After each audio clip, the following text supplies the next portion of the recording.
E com uma coisa interessante, muitas vezes, para você não repetir o modelo, você terá que fazer algumas rupturas de autoridade. Cuidado com as figuras de autoridade que você coloca na sua vida. Então vou pegar o Salomão. Vamos pensar um pouquinho sobre que tipo de mãe a Batseba deve ter sido. Muito possessiva. Não é? Ela deve ter usado várias vezes, porque quando ela teve o problema, que ela engravidou do primeiro que morreu, ela foi falar com Davi, olha, eu tô grávida. Imagina a cabeça dela. A Bíblia não diz isso diretamente, mas nas entrelinhas a gente pode ler. As acusações. Olha aqui, eu tava quieta lá tomando meu banho, você que me chamou. Não, você que me seduziu. Esse DR deve ter tido entre ela e Davi. Perdeu o filho. Ela deve ter virado para Davi e falou assim, por sua culpa, meu menino morreu. Não, foi por sua culpa. Quando Salomão nasceu, a tendência psicológica, estou falando tendência, não é um determinante porque eu não estou com a bola de cristal aqui para saber os detalhes dessa história, mas a tendência é, às vezes, quando a mãe perde um bebê, e pelo que tudo indica, o outro era o primeiro filho de Batseba, ela não tinha filho com Urias, então a mulher perde o bebê. Quando nasce o segundo, a tendência é ela se apaixonar pelo segundo e o medo de acontecer com o segundo o que aconteceu com o primeiro, repito pessoal, são tendências, tá certo?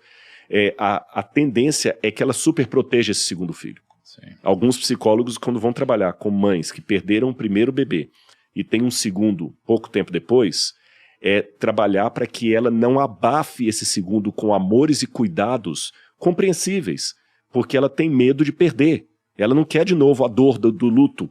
Então ela pode se tornar uma mãe possessiva, uma mãe daquela que protege, que determina os caminhos e tudo mais, e etc. E você nota isso aqui. Ela começa, já no início do livro de 1 Reis, que é quando vai contar a história de Salomão, ela começa a ter um papel de proeminência que não era próprio dela enquanto rainha naquela época. Ela que foi lá em Davi, olha, você não prometeu que Salomão ia ser o seu filho, o rei? Faça alguma coisa. Olha, Adonias está lá se proclamando rei. Ela que fez todo o arranjo político do palácio para poder Salomão assumir o trono. Ou seja, ela tomou a frente. Essa mulher é um problema, né? Não. Cara, o que ela gerenciava ali... Ela gerenciava tudo ali. E aí ela pega e põe o filho dela no poder. E você já viu essas situações, até filme Game of Thrones tem Nossa, exemplos disso. Game of Thrones né? é só isso, né? Exatamente. Tá lá a mãe manipulando o filho e tudo mais. Não seria bom para a monarquia de Israel. Aí a próxima coisa que ela faz é quando o Adonias, ele vai lá e pede para não morrer. Salomão fala, eu vou te poupar. Eu vou te poupar. Aí ela chega, depois, o Adonias vai procurar quem? A própria Batseba. Interessante o Adonias ter pedido a Batseba para ter influência política. Para ficar com a esposa do pai, com a sunamita.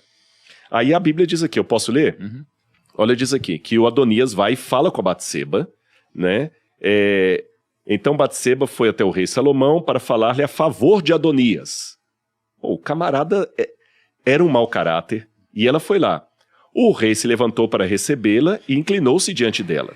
Depois se assentou no trono e mandou pôr uma cadeira para sua mãe, e ela se assentou à sua direita. Olha o poder, olha a influência dela. Então Batseba disse, só um pequeno favor lhe faço. Pequeno um caramba, ela estava pedindo um negócio que era completamente errado. E peço que não seja recusado. Olha a chantagem emocional. Eu sou sua mãe. Você pode ser o rei, mas eu ainda sou sua mãe. Pode pedir minha mãe, porque não recusarei um pedido seu. Batseba disse, peço que Abissaque, a sunamita, seja dada por mulher a Adonias, seu irmão. O que ela estava pedindo era a sentença de morte do próprio Salomão. Porque, em primeiro lugar, se Salomão permitisse aquele casamento, ele estaria indo contra as leis de Moisés, que por sua vez tem Deus como autor. Deus falou que o incesto era abominação ao Senhor. Está lá nas leis do Moisés, Levítico. Um homem, Deuteronômio melhor dizendo, um homem não pode ter por mulher a esposa do seu pai, mesmo que o seu pai tenha morrido. Você não pode se casar com a viúva do seu pai. Isso é incesto. Se eu não me engano, acho que até no Código Penal brasileiro é um tipo de relação também que não é aceitável. Você não pode casar com a viúva do seu pai mesmo que ela não seja sua mãe. Esquisito, se eu não me engano, né? se eu não me engano, mesmo no Código Brasileiro, isso também é considerado incesto. Você não pode casar com uma ex-sogra, porque não existe ex-sogra. Então, parece que são relações... Alguém coloca aí como é que é no Código Nacional Brasileiro, mas se eu não me engano é assim mesmo. Você não pode. Então ele não pode, é incesto. É incesto, ela é a mulher do seu pai. Segundo, sendo ela uma mulher do seu pai, ela era uma candidata também à rainha. Então ela era concorrente de quem? Salomão. De Salomão e da própria Batseba. Então, deixa Adonias casar com ela, infrinja a lei de Deus, coloque o seu reino sob risco e a sua relação com Deus. Aí Salomão, nessa mesma hora, vira para a mãe dele e fala o seguinte: por que a senhora pede a Abisaque, a sunamita, para Adonias?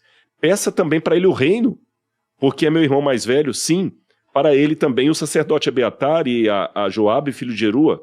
E o rei Salomão jurou pelo Senhor, dizendo: que Deus me castigue se Adonias não falou essa palavra contra a sua própria vida. Olha, mãe, só desculpa. Ele não só não atendeu a mãe dele, como a repreendeu e a colocou no lugar dela. E embora a Bíblia diga que nós devemos honrar pai e mãe, a Bíblia coloca limites nisso. Então, por exemplo, estamos falando de maldição hereditária. Se você traz a sua mãe para dentro do seu casamento, para ela começar a determinar como é que a sua esposa tem que te tratar, começa a determinar como é que você tem que criar os seus filhos, você já a tirou do papel de mãe para colocá-la no mesmo papel que a Batseba queria entrar na vida de Salomão. A rainha, a esposa quase.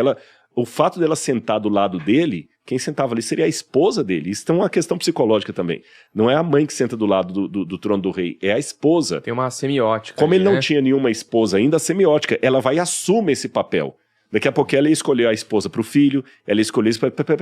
Então, para quebrar as maldições hereditárias, entre as coisas que nós falamos, você também tem que desautorizar algumas figuras de autoridade que você coloca na sua vida.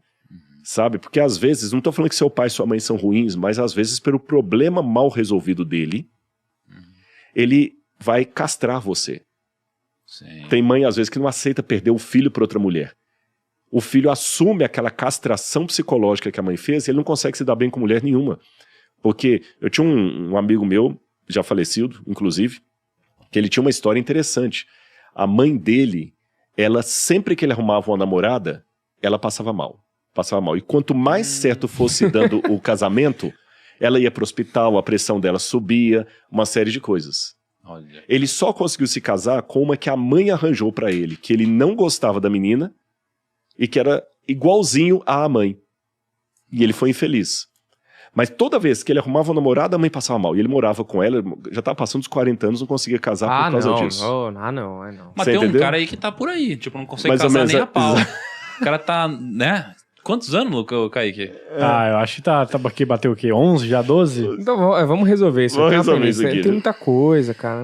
Tá no Tudor, né? Tá Olha, no Tudu, exatamente. Não tá no quer Tudu. dizer que é o seu caso, mas em muito... Vou te Não, mas eu não tô na tranquilizar. casa da minha mãe, tá? Só pra deixar claro. Mas vou te tranquilizar com uma situação do próprio Freud. O Freud dizia que muitas vezes o charuto era a reminiscência do seio feminino. Por isso que os caras gostavam de ficar chupando charuto ali, aquela coisa. Entendi. E os alunos do Freud em Viena o viram um dia fumando um baita de um charuto e questionaram: mas o senhor não falou que o charuto é uma semiótica do seio da mãe? Ele falou assim: não. O bom psiquiatra é aquele que sabe definir os momentos em que um charuto é tão somente um charuto. Então há momentos que estar solteiro é simplesmente estar solteiro. Mas Entendi. há momentos que sim. Sim. Você não conseguiu quebrar uma maldição hereditária por causa que você não ainda desautorizou algumas figuras castradoras que estão na sua vida impedindo o seu sucesso, o seu crescimento. Pode ser um filho, às vezes. Viu? Pode ser um filho, pode ser um amigo.